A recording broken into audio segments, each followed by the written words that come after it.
When things are good, we think they'll be good forever. And we're wrong. When things are bad, we think they'll be bad forever. And we're wrong. Things are never good forever, and they're never bad forever. What we need to recognize is how we can focus on living a life of meaning and purpose and seeking peace, even in chaos. The #1 health and wellness podcast. Jay Shetty. Jay Shetty. The one, the only Jay Shetty. Hey everyone, it's Jay Shetty, host of the On Purpose podcast and author of New York Times bestselling book, Think Like a Monk and 8 Rules of Love. If you haven't read either of those books, I hope you go and grab a copy to learn about mindset, peace, purpose, and love, relationships, and dating.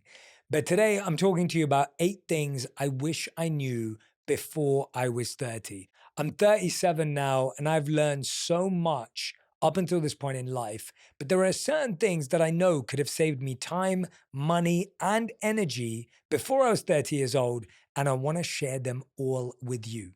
If I could sit my 20-year-old self down for an unfiltered conversation, here are the truths about people, work, and life that would have saved me years of stress, overthinking, and wasted energy. These aren't cliches. They're counterintuitive lessons from psychology and human behavior that will change how you live, love, and work. Let's get in. Lesson number 1 is people aren't thinking about you as much as you think they are. I want to talk about something known as the spotlight effect from Gilovich in 1999. He said that we overestimate how much people notice or judge us, when the truth is most people are too busy worrying about themselves. Now, imagine walking to work with a giant coffee stain down the front of your shirt. You feel exposed, humiliated. You swear everyone's staring, whispering, judging, gossiping. You spend the whole day shrinking into yourself. But here's the twist. When psychologists at Cornell University actually tested this, they found almost nobody noticed. In their famous Barry Manilow t-shirt study, students were asked to walk into a room full of peers wearing a bright, embarrassing Manilow shirt. The wearers were convinced half the room would notice and remember. But the reality, only about 20% of people noticed at all. The truth is, we all live under what psychologists call the spotlight effect, the belief that everyone is watching us, when in reality, most people are too busy worrying about their own coffee stains, their own insecurities, their own spotlight. Now, here's why this matters. You're not being judged as much as you think. The audience you imagine doesn't exist. The world isn't scrutinizing you, it's scrolling past, lost in its own self-consciousness. The spotlight is in your head.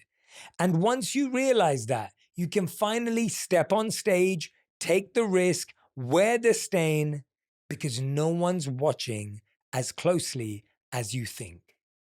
Stop chasing approval from people who don't even know themselves. Stop performing for people who wouldn't show up if you fell. Stop editing your life for people who aren't even paying attention. Stop carrying the weight of opinions that were never yours to hold. Stop shrinking your dreams to fit someone else's comfort zone. And stop letting silent critics rent space in your head for free. Stop confusing someone's opinion with your own reflection. They're not thinking about you in the first place. Lesson number 2. Busyness isn't productivity. We mistake being busy for being valuable. This is something in psychology known as the effort heuristic. We all know what it feels like. We think if we're working 12 hours a day, we're winning, we're moving forward. But the reality is, you can hustle 12 hours a day and still not move forward. We have to measure progress in outcomes, not hours. Have you ever caught yourself bragging about how busy you are? Or maybe even trying to make yourself sound worthy. You might say, I worked 12 hours straight. Hey, I had back-to-back meetings. I barely slept this week. We wear busyness like a badge of honor. But psychology has a name for this mistake, the effort heuristic. It means we assume that if something took more effort, it must be more valuable. But that doesn't always fit. Researchers asked people to rate two paintings of the same artwork. One was described to them as taking 4 hours to make.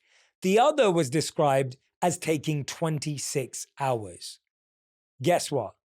People rated the 26-hour painting as more beautiful, more meaningful, more worthy of praise.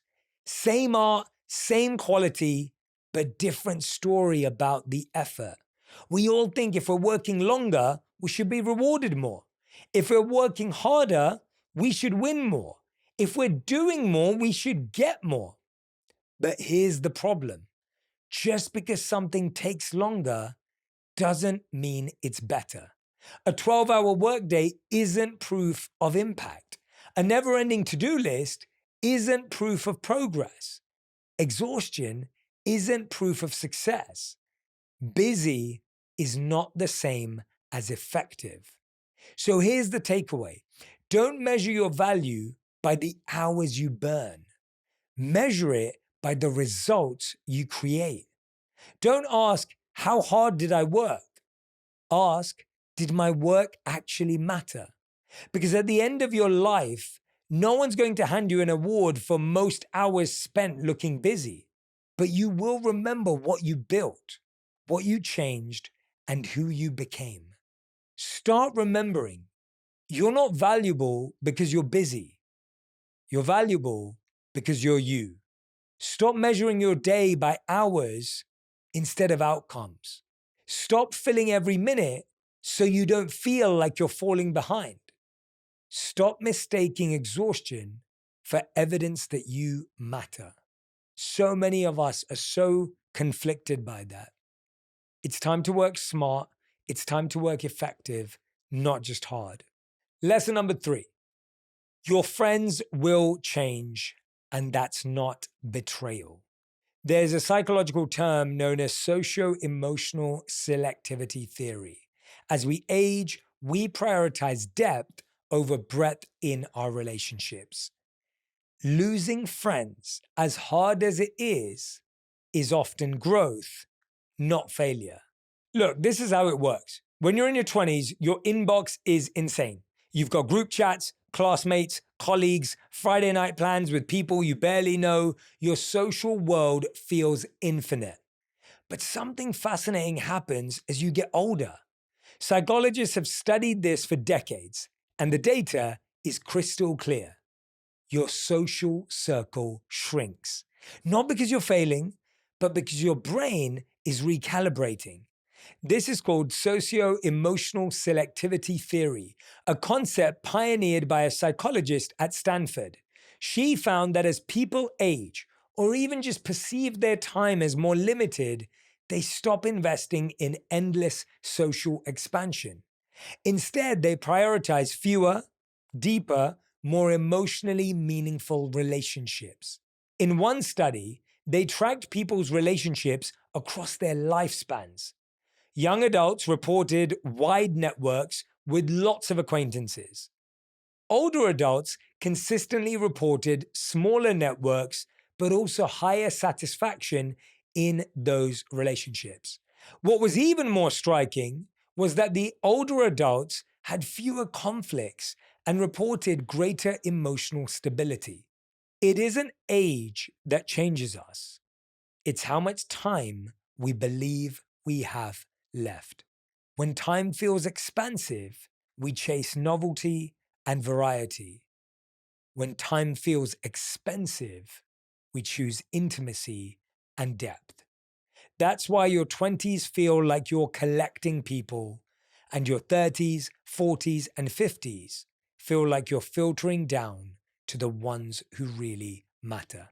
I think a lot of us, when we're losing friends, when we grow apart, when we drift apart as we get older, we may start to judge people. We may think people change. We may think that we did something wrong. The reality is people have less time. They want to focus more on the relationships that matter. And this becomes a natural evolution in life. If you're feeling guilty that your social circle is shrinking, don't. It's not failure. It's what moving forward looks like. It means your brain is getting wise enough to realize a small circle that feeds you is more valuable than a large circle that drains you.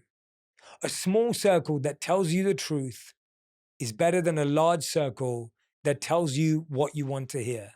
A small circle that celebrates you in private is better than a large circle that claps only in public. A small circle that challenges you to grow is better than a large circle that keeps you the same. You can have less friends that bring you more joy. Don't get it confused. Lesson number 4 is discipline is easier than motivation. Most of us think that what we need to change our lives is more motivation. The amount of people that come up to me and say, Jay, motivate me. Can you tell me something motivational that will change my life? We all feel if I could just feel more motivated, I'd go to the gym, start the business, eat better. But here's the counterintuitive truth. You don't need more motivation. You need more discipline. And discipline doesn't mean willpower or toughness.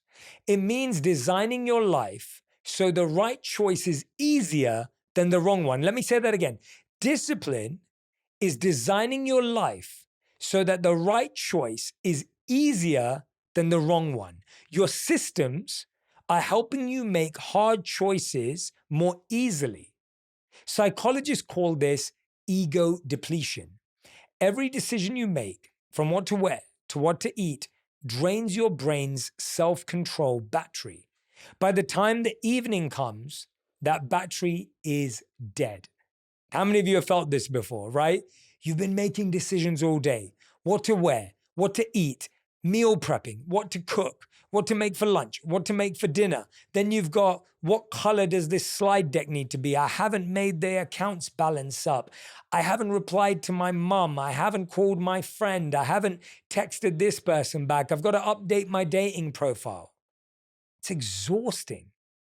And that's why motivation isn't reliable. Motivation fades with your mood. Discipline survives with your systems. It's why President Obama only wore 2 suit colors as president. Why Steve Jobs wore the same black turtleneck. They weren't lazy. They were protecting their discipline. They cut small decisions so they had energy for the big ones. This is known as something called decision fatigue. So many of us get tired making so many small decisions all day that we don't have energy for the big ones. Keep your energy for the big decisions in life. People spend more time planning their wedding than they do making sure the person they're marrying is the right person. People spend more time getting their degree than making sure the job they choose is worthy of their qualification.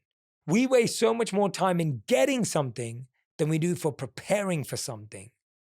Stop waiting to feel motivated. Start setting systems that make discipline feel natural. Lay out your clothes the night before.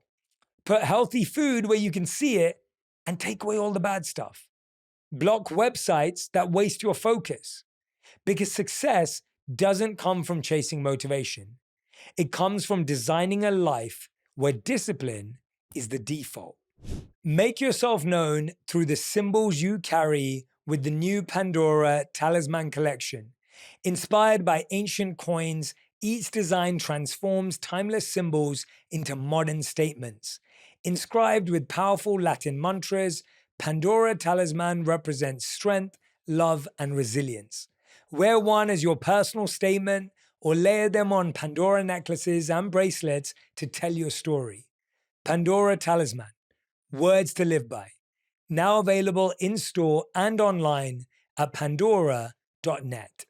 Lesson number 5 is that most of your fears are memories, not threats. The fear you feel today usually belongs to yesterday. When you feel fear, your brain tells you it's about this moment. But most of the time, it isn't. Think about a child who is laughed at for reading out loud in class. Maybe you went through something like this as well. Years later, as an adult, they're asked to present at work. Suddenly, their heart races, their palms sweat, their throat tightens. They think, I'm scared of public speaking. But the truth?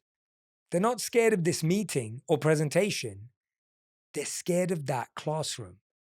This happens because of emotional memory encoding.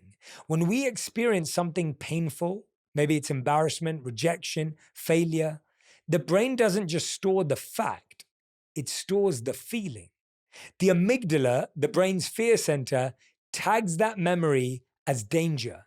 And the next time anything even resembles that situation, your body reacts as if the past is happening again. Maybe you had a really uncomfortable experience in water when you were young. Now, every time you get into water, whether it's the ocean or a swimming pool, you feel tight-chested. That's why the fear you feel today often belongs to yesterday. They're not about real immediate threats, but about old memories being triggered. In fact, research on the amygdala found that fear responses are often 2 to 3 times stronger when tied to past emotional memories than faced with new situations. So the fear in your chest isn't always truth. It's often a memory replay. You're not afraid of the presentation. You're afraid of the old humiliation. You're not afraid of love. You're afraid of the heartbreak that came before. Here's the takeaway. The next time fear shows up, ask yourself, is this fear about now, or am I carrying it from then? Because once you see that most of your fears are echoes, you can stop letting yesterday control today. Stop letting people who hurt you years ago hurt you again today. Stop letting old wounds cause more pain than the moment itself ever did. Stop letting memories control moments that deserve a fresh start. Stop letting yesterday's rejection steal today's confidence. Stop letting a single chapter convince you the whole story is broken. Stop letting the past keep winning when the fight is already over. What I want you to think about with that is that whenever you come up against something, frame it back. Recognize where it comes from. We have to cut it at the root. You're not going to solve your life by only getting over the symptom right now. It's by cutting it at the root. Figuring out where it started, figuring out where it came from, almost tracking it back helps you cut it right there and then. And it can transform your life. Because so many of us are not taking risks today because of pain we felt in the past. So many of us are not taking on challenges today because of hardships we had in the past. So many of us are not trying things today because of failures in the past. You don't want to let your past have such a tight hold of control over your present and your future. You could miss out on an amazing partner, an amazing career, an amazing life because of a choice or a mistake or something that happened in your past. It's not worth it. Lesson number 6. You're more likely to change by belonging than by willpower because identity is contagious.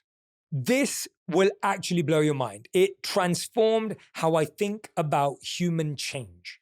I've realized that there are 3 core aspects to human change. Coaching, knowing something that is 3 or 5 years ahead of you, knowing someone who's 3 or 5 years ahead of you on the journey you're about to go through, and having their guidance can transform your life. The second is consistency and commitment. When you can actually commit to action, commit to making a change, and you do it over a certain amount of time. And the third, which is what this one's all about, is community. We need community for accountability, we need it for competition, and we need it for collaboration. See, most people think change is about willpower. If I just tried harder, if I just pushed more, if I just force myself, I'll change. But here's the counterintuitive truth.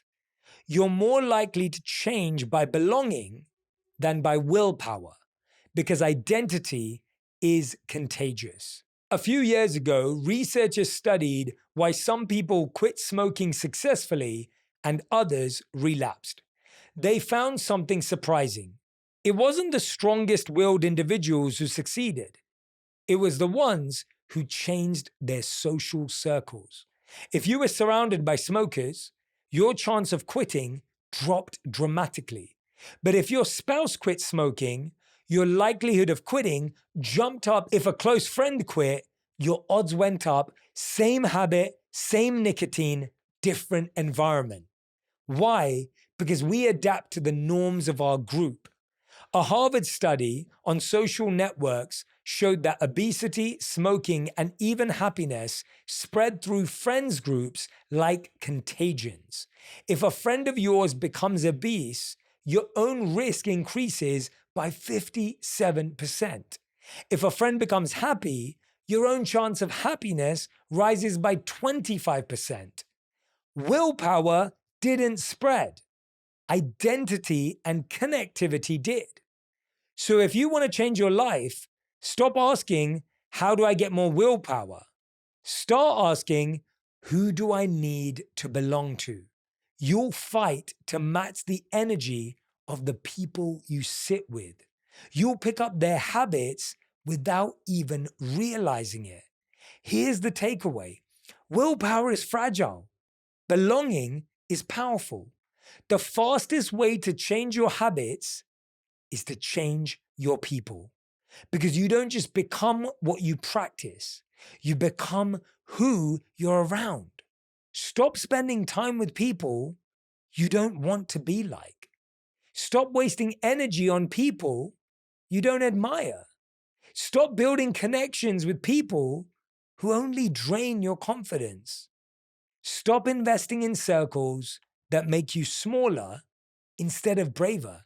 I think this is a huge one, because if you look at a change you want to make in your life and you're thinking, why don't I change it at New Year's? Why didn't I change it on my birthday? I promise you it's because you didn't change your circle. Now I know what you're thinking, Jay, I've got some really good friends. I don't want to leave them. They're amazing.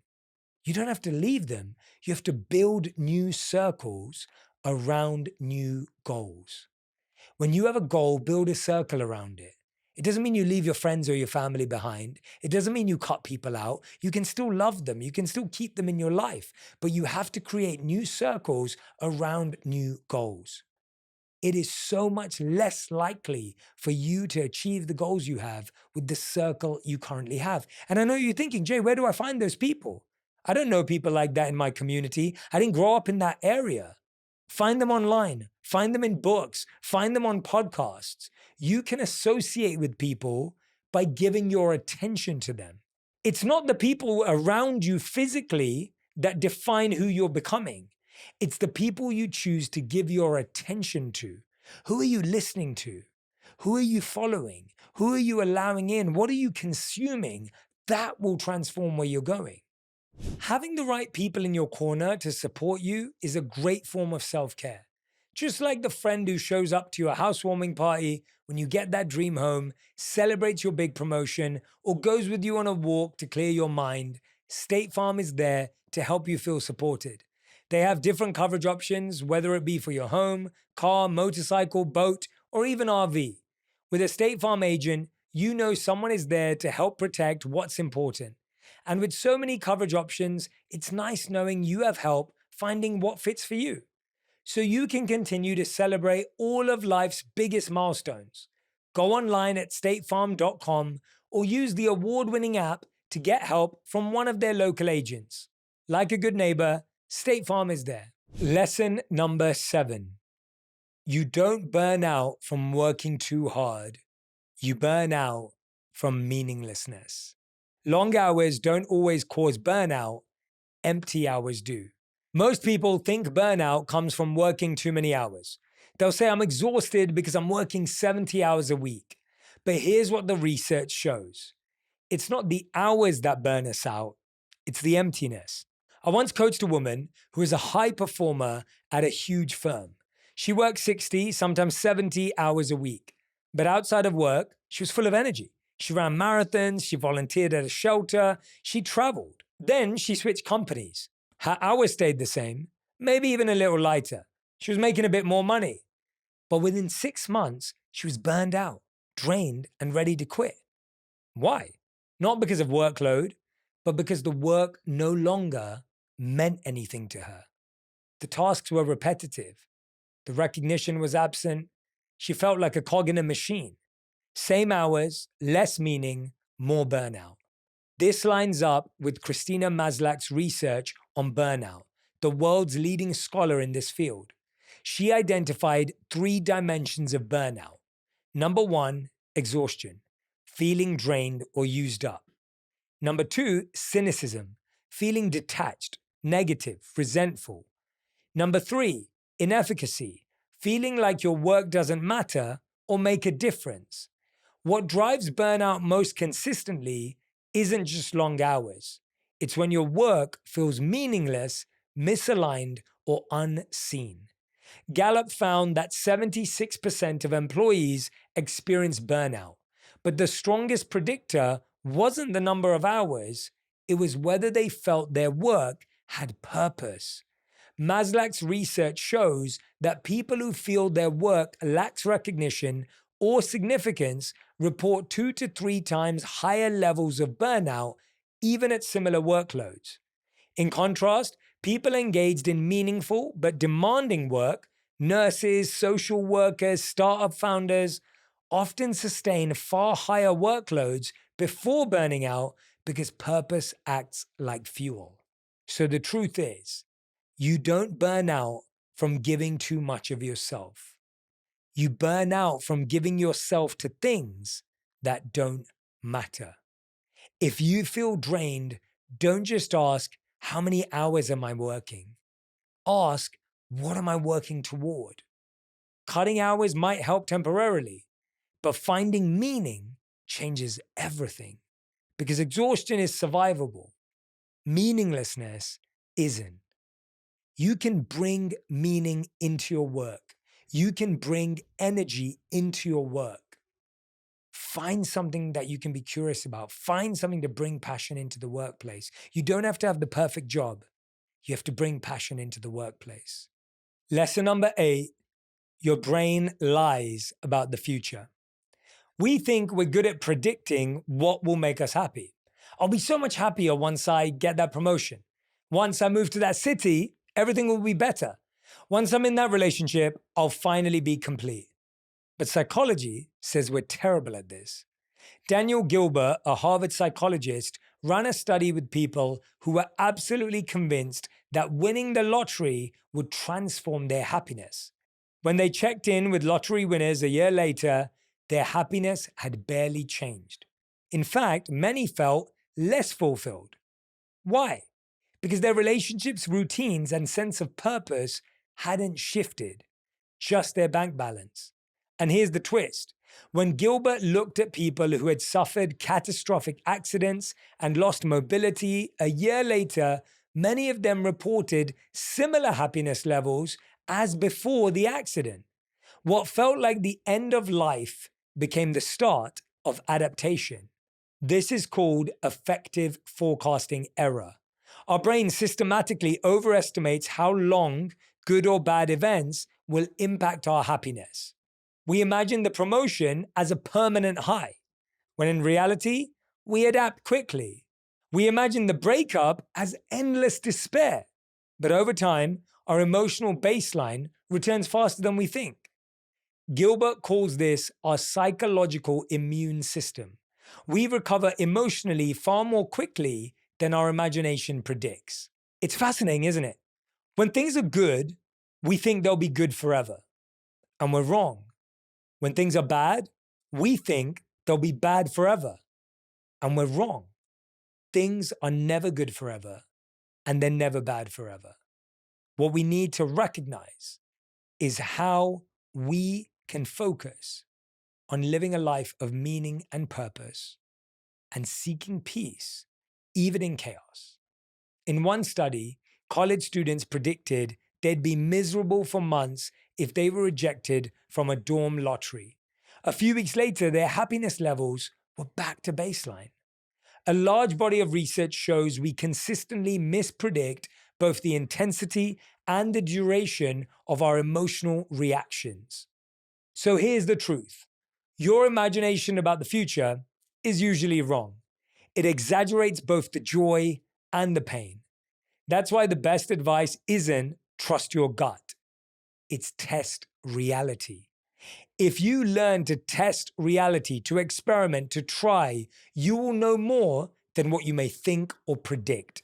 Before making a big life decision, like moving cities, quitting jobs, ending relationships, don't trust the move in your head. Run a small experiment. Spend a week in that new city. Shadow someone in that career. Try a day living that lifestyle. Because imagination inflates. Reality educates. You think happiness will never end, and you think pain will never end. The truth is, pleasure ends quicker than you think, and pain ends quicker than you think. I really hope that these 8 lessons will help you get the next decade of your life to be the most powerful one yet. It's these lessons that shift your mindset, change your careers, and change your life. It's not waiting for something magical external. It's about changing that internal dialogue. Make sure you're subscribed. Remember, I'm forever in your corner, and I'm always rooting for you. If you love this episode, you will also love my interview with Charles Duhigg on how to hack your brain, change any habit effortlessly, and the secret to making better decisions. Look, am I hesitating on this because I'm scared of making the choice, because I'm scared of doing the work? Or am I sitting with this because it just doesn't feel right yet?